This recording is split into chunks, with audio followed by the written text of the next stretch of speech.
Howdy y'all, this is Mar with Elementally Functional Family Fitness presenting EIM for Mobility in May here on Kid Pass. EIM is elementally intuitive movement created by me, a flow arts practicing massage therapist after 17 years of practicing, and after COVID gave me an opportunity to put this all together for y'all. So thank you so much for joining me today.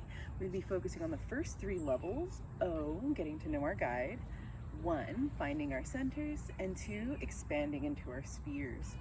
Our first three levels are stationary levels, so our feet are planted on the ground, and our base, our feet, is one of our foundations that we're going to be focusing on. We're also going to be focusing on our center, which is composed of the lower, middle, and upper, and our breath. And our breath is connected to our center too, right? Because our lungs are in our center. And so to keep our center, we hold ourselves upright with our shoulders back, and our belly holding us up instead of our belly relaxed and our shoulders rolled forward. We bring our belly up to hold us up and our shoulders back, so they work together as a unit to hold us upright. And then when we bend, we don't want to bend with our backs, we want to hinge at our hips. So that's using the lower part of our center whenever we want to change elevation, which is what I call bending, is changing elevation, because we are hinging at the hips. So we're maintaining a stationary base. We can shift orientation, so we get a sense of how to access space, our spheres, from that specific foot position, but we keep our feet planted on the ground. And there's our center with our lower, middle, and upper, and our breath. We're going to be inhaling through our nostrils and exhaling either through our mouth or our nostrils, whichever works best for you. I suggest through the nostrils, but whenever we get to higher pace activity, we might end up exhaling through our mouths. That's fine either way, as long as we continue inhaling through our nostrils as much as possible. So we want to keep those balls, I call them spheres of attention or spheres of awareness and motion. We're going to be juggling those, and sometimes we're going to drop them, and that's okay, as long as we remember to pick them up again. And that's part of elementally intuitive movement, is we're getting an opportunity to practice moving our bodies. And right now we're going to warm up with a shimmy. We'll put our hands side to side, hands together, and push them from side to side, maintaining our heads steady, not shaking them from side to side. Steady heads to support our necks. And we keep our knees loose instead of locked and rigid. We keep them slightly bent and loose, so that way we have mobility in our lower body, and so we can sway from side to side as we are pushing our arms from side to side and shimmying. And what this does is that it helps to warm up our muscles, it helps to warm up our joints, it helps to lubricate our joints with gentle movement as it produces synovial fluid. It helps to warm up our fascia, which is the connective tissue that holds things together, and the interstitial fluid that you could think of as the packaging substance gel that is in between everything, and that moves fluids and nutrients, and it's an interesting matrix. If you want to learn more about it, look it up, Google it. Interstitial fluid, fascia, connective tissue. Okay, so now we've got the arms going, we've got the lower body going. We're going to keep our lower body going, we're going to keep that shimmy going with our bodies, but release the arms.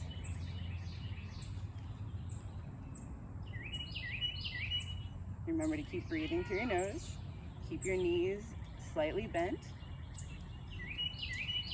And now we're going to start shaking our arms. We're going to get wacky.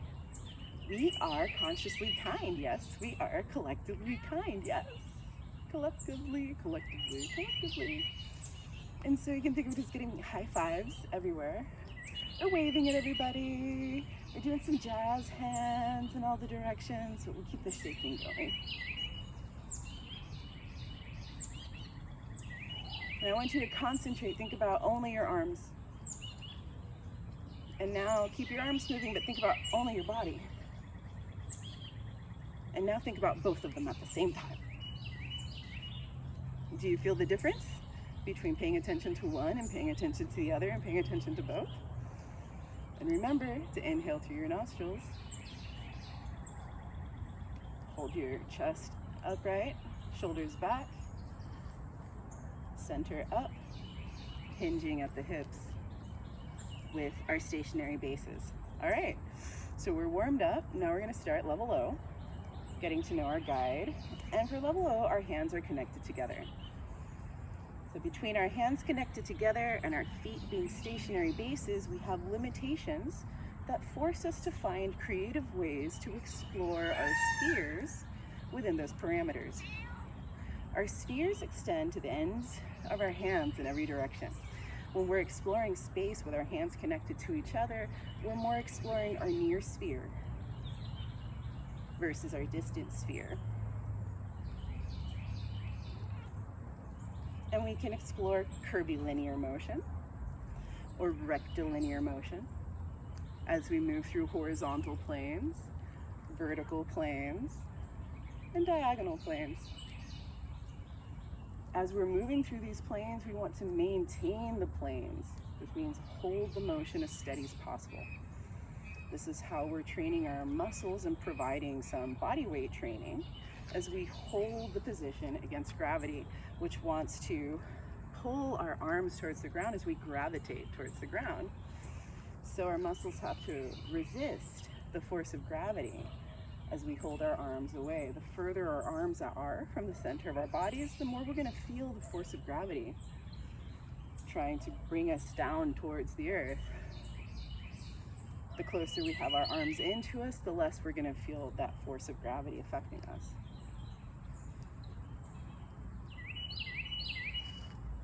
Shifting foot orientation allows us to explore space in a different way. We get to see how can I access, what can I access with my body, with my feet in this particular position.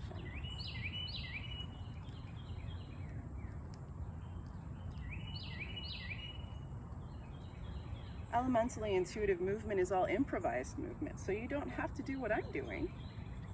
What I'm doing is an example of ways to explore space with our hands connected. And our hands can be connected in so many different ways. So part of the game becomes exploring the connections with our hands, which moves our arms, which moves the rest of us.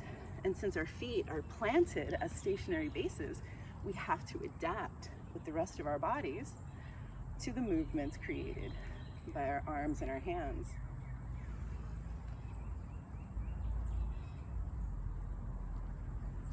So the game of elementally intuitive movement becomes exploring all of the ways that we can move within certain constructs, within limitations, within boundaries. So in a way, the boundaries set us free.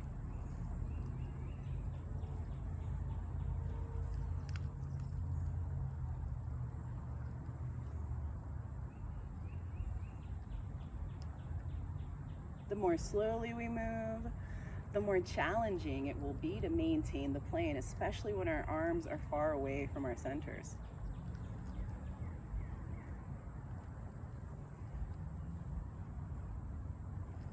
And that's level O.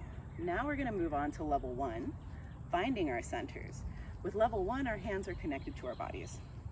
And it could be our hands or fingertips or our arms with our hands free.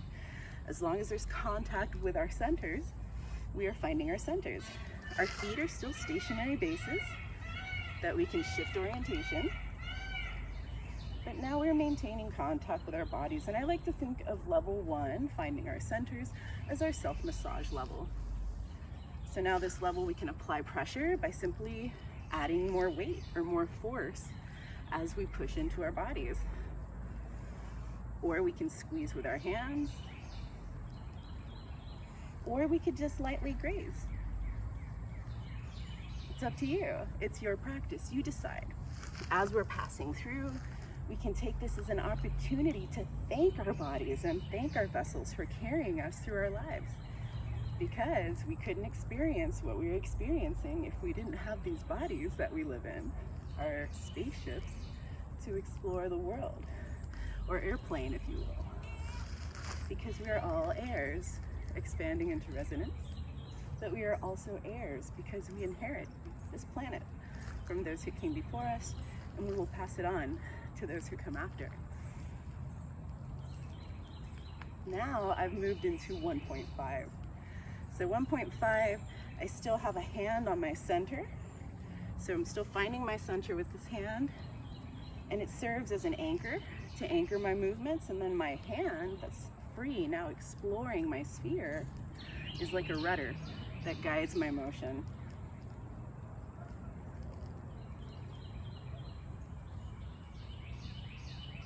preparing me for level 2, expanding into my sphere with both of my hands.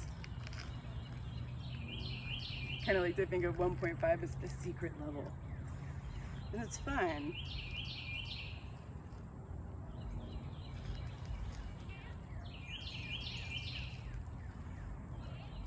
Well, aside from our base being stationary, we also want that base to be with our toes in alignment with our knees as much as possible. We don't want our feet way out there or way in here. We want them pretty much centered. That has to do with how force is distributed in our knees. So that way our cartilage, the meniscus in our knees, can last longer because the force is more evenly distributed when our feet are facing forward versus pointing in or pointed out to the side. Everybody has a little bit of variation to account for, but by and large, on average, our knees appreciate when our feet are in alignment with the direction of the kneecap. Okay, so there's 1.5 and now 2, expanding into our spheres. And now we expand in all of the directions that we can potentially expand. And as you can see this whole time, I've maintained my lower body in motion. I've been changing elevation, I've been rocking back and forth, I've been shifting, but I haven't picked up my feet. Maybe I'll shift orientation, but at no point have I picked up my feet. Yet I maintain my lower body in motion as I keep my upper body in motion too. Now, as we've been practicing and you've been exploring, have you been inhaling through your nostrils? Is your breathing even and steady? Have you been holding your shoulders upright and holding yourself up and hinging at the hips? Check in with your feet position. Do they feel comfortable? Do your knees feel comfortable? Do you feel stable? So now that we've gotten to practice 1, 1.5, and 2, we can mix it all up.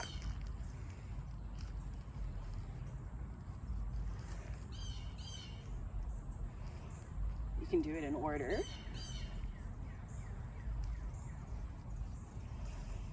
Or you can change up the order.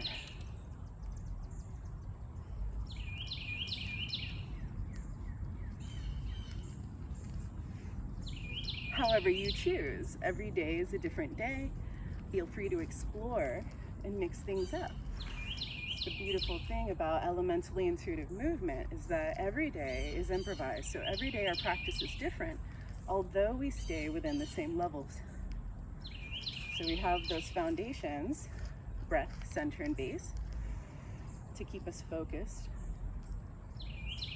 and supporting our vessels as we're moving our bodies through space and reminding them of all the different ways that they can move that we don't normally do in our daily activities. And when our bodies remember that they can move a specific way, then they can move a specific way.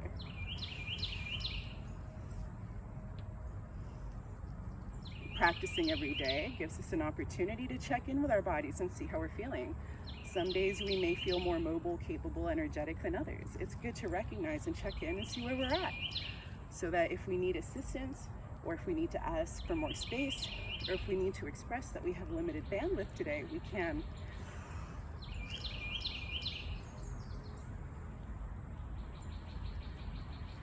Now, what I like to do to amplify the benefits of elementally intuitive movement is what I call vagalizing. Vagalizing is making noise with the specific purpose of supporting our vagus nerve, vagal nerve tone, which runs from our brains into the center of our bodies and spreads out. It's a vagabond. That's why it's called vagus nerve, because it travels very far. And it sends information from the center to the brain, and it is part of our rest and digest system. We can support the vagus nerve through singing, through laughing, through toning, through humming. And what I like to do is continue my moving and tone. And today we're going to do a combination of toning and breathing technique that was introduced to me by my 1-year-old friend. Well, he's 1.5 now, but he likes to go.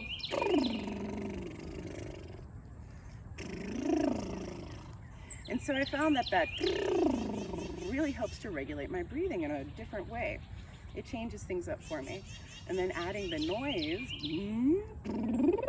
is still providing that toning for me. So first we're gonna get ourselves moving, and then we're going to set our intention, which is supporting vagal nerve tone so that we can adjust better to stress. Whether it's distress or eustress, we can adjust and adapt to it because we have great vagal nerve tone. All right, so here we go.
So there we are. There's a little bit of vagalizing. We can also do some laughing bells. Ha ha ha, hey, hey, hey, ho. And that also helps. The laughter doesn't have to be real laughter, as long as it feels like laughter to your body. We get the benefits out of it. And sometimes we genuinely laugh from fake laughter, so that's kind of fun too. Well, all right. That's it for today. I hope that you enjoyed AIM for Mobility in May here on Kid Pass. And if you are interested in learning more, Elementally Intuitive Movement is a 36-week program, and we focus on the 6 levels and the 6 foundations. So the way that we work it is that we focus on each level for 6 weeks, looking at each foundation for a week, so that you have a week to practice while paying attention to one foundation, while building upon foundations at a time. So you start juggling 1 ball breath, and then we add in center, which is 3 balls within center. And then we add in base, then we add in spheres of awareness, which is what you're already working with, adaptation, and then intuitive integration, which is putting things all together. And then our 6 levels. Level O, 1 and 2 you're familiar with. Level 3 is exploring our spaces with mobile bases. Level 4 is adaptation, again. It's a returning to center. And level 5 is intuitive integration, because we're integrating all the things that we put together and everything that we've been practicing. Every month we have a new series starting, because the order matters. So if you aren't able to sign up this month, wait for next month, sign up again, and start from the beginning. And this is intended as a family practice. So my goal is that you'll practice it together. It's not just for the kids, it's for the grown-ups too, and it's for grandma and grandpa and everyone in between. So yes, thank you so much for joining me here on Kid Pass, Elementally Functional Family Fitness, Elementally Intuitive Movement. I'm Mar, and if you'd like more information, you can find me on ko-fi.com/elementallyfun. Thank you.